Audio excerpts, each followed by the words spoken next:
be engaged in your work because it shows up. And if you don't love what you're doing enough, or you don't love the company enough or the organization enough to be engaged, to be curious, to be the one who wants to try to solve that problem, to be the one who wants to do some of this work, then maybe it's not the right place for you.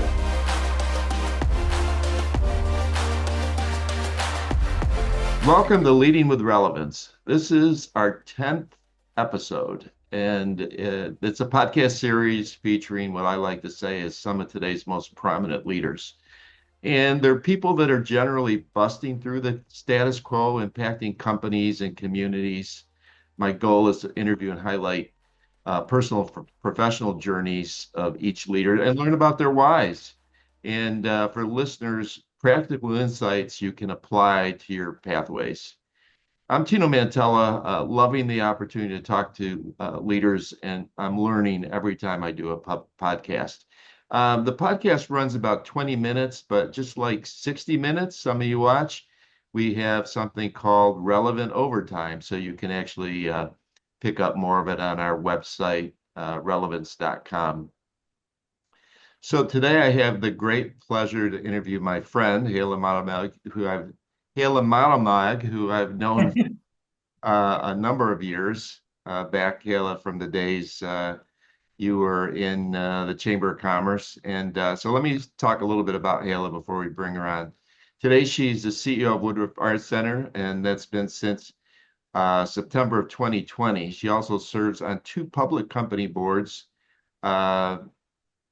Most of you may know Hala for leading and the tremendous job she did leading the Metropolitan Atlanta Chamber. The first female president of the organization, something like 100 and how many years is it, Hala? I 100, think it's been about 160 years. Yeah. 160 years. Yeah. Prior to Chamber, she served as the president of Arby's Restaurant Group. She's a breast cancer survivor, and in 2006, Hala stepped in to lead Susan B. Komen for The Cure for more than 3 years as president and CEO of the largest grassroots network devoted to eradicating breast cancer. Hala also served as a corporate director for 4 New York Stock Exchange companies and a board member of a private portfolio company under the Carlyle Group. She's received numerous awards and recognitions. A couple I'll mention: the YWCA's prestigious Women Achievement Award, and also the TurkNet Leadership Group, when I was there, the Lifetime Achievement Award. So thanks for joining me again on Leading with Relevance. I appreciate it and appreciate you. Well, absolutely, Tina. Thank you for having me. Thank you for the kind introduction. Because I think a lot of times people's journeys do start in the early years, kind of shape their life. So maybe if you could tell us a little bit about your early years and 2 or 3 people that influenced you during your childhood days. Yes. Well, I feel very fortunate about my upbringing. I was, as you mentioned, I was born in a small town called Hartwell, Georgia. It's about an hour 15 up the road on I-85. And we really just kind of had the all-American family. We felt, I felt really loved growing up. I felt challenged, loved unconditionally by my mother, and challenged by my father to work hard and do the best I could at anything. So it was kind of a nice thing. I think just growing up in a small town where you know everybody and it's a community that gives each other. And my father did a lot of community outreach work. He really felt that it was important to give back. And so that was wonderful in my early years. Unfortunately, my mother did pass away unexpectedly when I was 17 and she was 42. And that, of course, rocked my world at the Yeah. time. And it really, really made me want to make sure that I could take care of myself financially and in all sorts of ways. And so it made me become sort of fiercely independent. And so that's kind of my background. I think there was less than 5,000 people now in your town. Did it feel small at the time? I mean, were you ready to ready to spread your wings and leave out of there at some point? Yeah, definitely. I mean, it didn't, feel all that small in the beginning Yeah. because, it was your place. But and part of what's great about being in a small place is you can kind of, if you're willing again to do things in the community, to be involved, to do everything at school, not just the, whatever, and which my whole family did, you can sort of, be a little bit of a big fish in a small pond. But I do remember, and definitely by about the seventh or eighth grade, I was like, wow, yeah, this is small. And I would, lay in my backyard and look at the airplanes going by and say, look, someday I'm going to be on that airplane. And I did want to spread my wings, and I just wouldn't trade my upbringing for anything. So, and then when you went on to school, you undergrad from Southern, Georgia Southern, with in an English degree and a master's in journalism from UGA. Have you been able to apply those learnings over time? You know what? It's interesting because, it's sort of like be grateful what you don't know. Because if I had really known how the world worked, I wouldn't have majored in English. I would have majored in business, right? But I will tell you just a tiny anecdote about my very first job out of graduate school, and it was with Arby's, and it was and at that I've been with Arby's three times. It was to be a sales analyst, and so the guy who was interviewing me, who was the chief marketing officer for the whole thing, he said, "Do you want to know why I'm interested in you?" And I said, "Sure, I'd love to know." And he goes, "It's because I know you can write." And he just really, he was already living in a world of sort of being annoyed that so many people weren't good writers in terms of, and he wasn't talking about being creative. He was just talking about clarity and getting your ideas across. When I got my graduate degree, and my graduate degree is in journalism, but the thing is, you got to do a thesis. And so a thesis has to be based in numbers and facts. And so along the way, even though that's been my education path, it's always had to do with numbers and always had to do with making the numbers and kind of proving yourself and then getting it on paper or verbally for people to understand and be energized by. What would your message be to people in terms of having writing skills and the value in that? I think writing is very important, and also for clarity. And again, another potentially silly anecdote, but I am a huge fan and insistent everywhere I work of the Oxford comma. And that's the comma. If you've got three things in a row, you put the comma behind every item or word before you do the and. And the thing is, it is for clarity. And there's a famous law case where the Oxford comma was not used, and it changed completely the meaning of that contract, and the other side got really burned. I don't do it just because. I do it because it's for clarity and it's for communicating. And Yeah. I'm just as guilty as anybody right now on text or things like that, of just being so brief and just to the point. And that's okay when it's okay, but you still need to be able to be clear about the message you're delivering. So, you've had such a diverse career, for profit, not for profit. Did you choose your path or did your path choose you? I'm going to have to go with my path chose me. And I talked again to young people about this quite a bit. And I'm not saying it's the right thing to do by any means, but for me, I did not have some big plan. And the key to having the different roles that I've had is I've always been willing to take the risk. And the thing is, I've always been, once I proved to myself that really what you need to get something done is a good team around you, and a good team can be hired. It gave me all sorts of freedom to take on jobs that were different than jobs I'd done before, jobs where I might have known, 40% of what was supposed to be done and knew I had to learn the rest or depend on other smarter people to do the rest. And that's the reason it's been so varied. And the thing I'd say about the planning part is what I've seen over my career on occasion when someone is very planful. Like I want to get that VP title by the time I'm this age and whatever. That can backfire on you because you get too caught up in the titles or the money or whatever versus what you're doing. And we all know we're more productive when we're doing what we love. And one of my other issues is I do get bored pretty easily. If I've kind of conquered something, I want something new to learn and force me to grow and force me to think differently. You've gone the nonprofit and the for-profit route, and you probably get as many calls as I do in relation to I'm in the for-profit, but I think I'd like to go to nonprofit or vice versa. And you've made that jump. What would your message be to people that are thinking of making the jump to the other side? One, I tell them, to me, it's really not that different. And the reason I say that is you got to make your numbers. Okay. It is just as important in a nonprofit organization to make the numbers, to Yeah. make your commitments, your financial commitments, and all other ones as it is in a for-profit. And as a matter of fact, it might be even more important because when you are in a nonprofit, you are spending other people's money. And I have such a huge respect for that, that I take on a lot of accountability and responsibility for making my numbers that I sign up for and making sure that that money is spent well.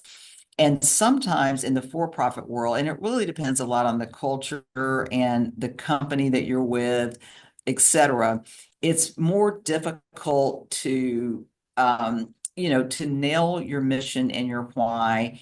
And, I was trying to do that. I was warned by one search firm when I went to Susan, it's Susan G. Komen, Oh, by the way. And so I was warned if I went there, I would never get a job in a for-profit company again. And I said, well, you know what? So be it. I'm going. I'm 50 years old at the time. I've had breast cancer. I kept my mouth shut about breast cancer all those years. I went, and then the next job after that was being the president of Arby's. So there Yeah. you go. And Yeah. then after that, I did choose nonprofit, and I chose it mostly because I wanted to stay in Atlanta, and mostly because it was that incredible opportunity to lead the Metro Atlanta Chamber. Like that you said, at some jobs, you may go in only knowing like 40% of what's going on. And I was at a training actually, when this airs, it'll be a month ago, where the lady, and I don't know where she quoted it from, but she said that when somebody's thinking about applying for a job, and you probably know where I'm going here, Yep. that if there's 10-point scale or 10 things that people have to accomplish, women have to do 10 of 10, where men, she said, the average, based on the studies that they did, they only have to do 4 of 10. So Yes. you've kind of broke the mold in terms of your approach, but what would you say to women that might Yeah. be hesitating because they only have 8 out of the 10 things that are asked in the job? I'm talking to young women, I'm like, get over it. You do not have to know everything.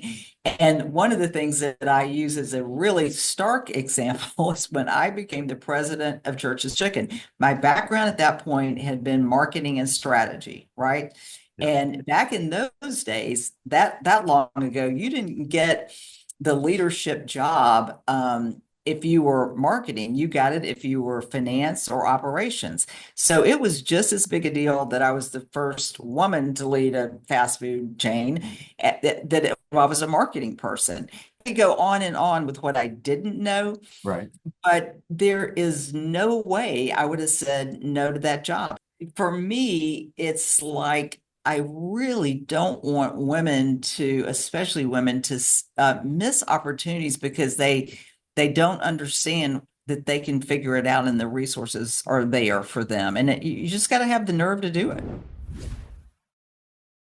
I've heard you talk about this before, sponsors and mentors Yeah. and the Yeah. importance of that and maybe how it's impacted you and in your life.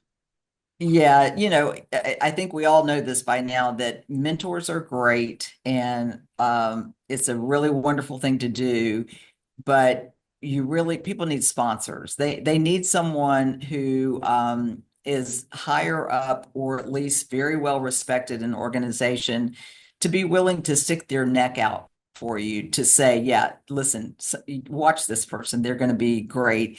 I love women who are willing to mentor other women. I've enjoyed mentoring women before. Um, and that's great, but a sponsor, it really matters. How would you describe your leadership style today? And can you reflect on key lessons from your early career that's shaped your leadership approach today? How much has it changed or not changed? I'm a pretty natural person. I mean, and I tell people this too. It takes way too much energy to be someone you're not, you know, and I am naturally fairly blunt and naturally fairly aggressive about talking about things that I care about and know about. So, and so that's just my personality. If you're young in your career, and if you're a bit of a control freak and you want things done exactly right or whatever, you haven't learned to delegate. Yeah. And so I do remember about 3 months in, my CFO at the time, said, wanted to talk to me. And I said, sure. And he said, look, you're gonna have to let some of this stuff go. It was a really great lesson for me, and learning how to delegate is one of the best things in the world. And let me tell you, once I learned it, I'm really good at it now.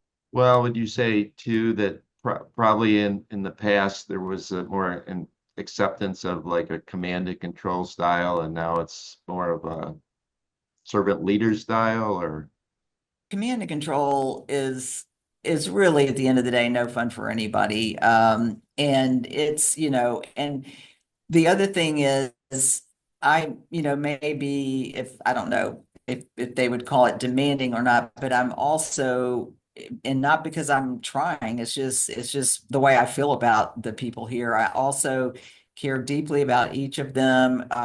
We have a lot of talks about a lot of different things. I'm so impressed with them as people. I'm so impressed with the art they put out.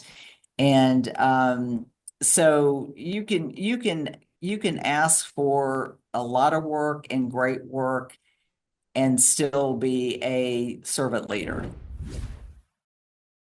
how do you foster, so you've worked with a lot of companies, but open communication, a lot of times it's difficult even for the best CEOs to have people be able to tell you straight out, what they're thinking if they disagree or what have you, because they're concerned about repercussions or whatever it might be. How have you done that, Halo, over the years?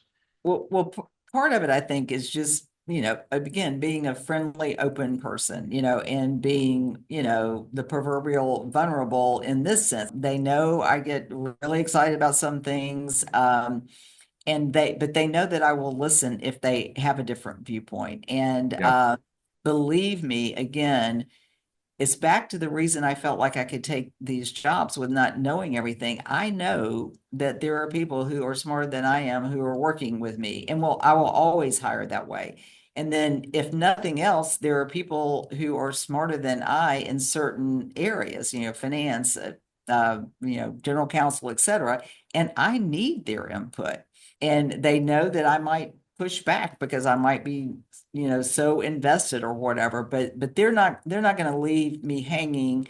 And part of that is because they love the organization and they are people of integrity. And when I say that, I mean not only general integrity, but work integrity. They are going to take care of the Woodruff Arts Center. And so they will speak up when they need to speak up.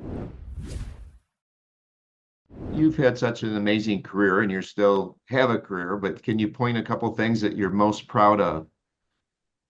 I know you have a whole list, but One of the things that has come to me since President Carter passed away is this is another thing. It's back to Frank Bellotti, he would give you goals that were this high and you'd freak out, but because he gave you goals that were above your head, you would at least get to the top of your head, right? right, And right. so that was one of his techniques. And I will never forget being with him, and we were being partners with Habitat for Humanity. And he said to me, Hala, I want you to build at churches 200 houses within the next 2 years. Of course, I had to raise the money. I couldn't just take it off the bottom line. And so I was just, daunted at first. And then but we were raising money and our customers were helping us, even though our consumer set wasn't the most well-heeled, but we had people helping us. But I got the idea. I'm like, okay, it cost about $10,000 to build a house in Africa. There's some countries around the world, like the Philippines and some others, where it only costs 5,000 to build a house. So I'm going to build 200 houses in the time frame, but they're just not all going to be in America. And that was fine because we were in 15 countries at the time. Yeah. So I went on 5 Jimmy Carter Habitat bills, those big international bills, went to the Philippines. Where else? I went to Africa with them, South Africa. We did 3 in the US. And so I got to fulfill that thing. And it was because I got the challenge from somebody who really cared. And then I just figured out some clever ways to do it Do it. because Yeah. raising 200 times 50,000 wasn't going to happen, right? Right. Right. So that's one of the things that I'm very proud of. And I'm proud of my time at the chamber. I'm super proud of my time here. Um, yeah, listen, I'm a very, very fortunate person because I've had a great career, tremendous family, fabulous husband. So we learn a lot from our failures or missteps. You want to share something that maybe was a setback or something that was tough, but how you got by? Yeah, there's one thing at churches that I kind of knew from an instinct standpoint. I just knew it wasn't the right thing to do, but we all got caught up in it and we got all this momentum around it. Churches wasn't exactly cocktail party chatter. So there were a lot of people, on the board and everything who wanted churches to be something more. So we tried to put in almost a double Mexican restaurant within churches. And we did it, in order to test it, we did it, in a handful of restaurants and spent a lot of time and effort on it.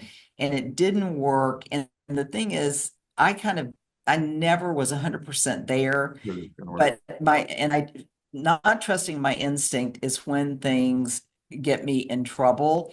And then again, I'll just admit it, not having the courage to speak up and say, this is probably not going to work. And another thing I've learned is that occasionally I think I just persevere too long. There are just sometimes you're going to have to let something go, but there are some times when perseverance can go too far and you just have to let it go. And I'm trying to learn that still.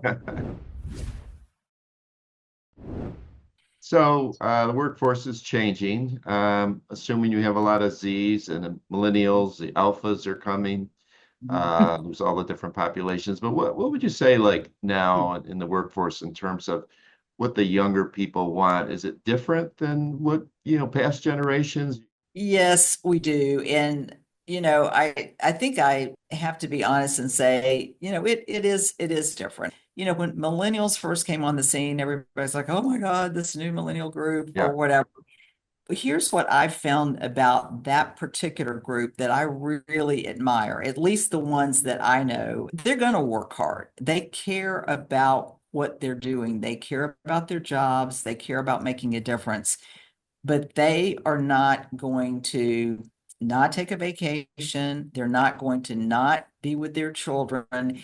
They just are, I think, doing it a little bit more right than maybe I did when I was, in that stage. And so I really admire them for that. I really do.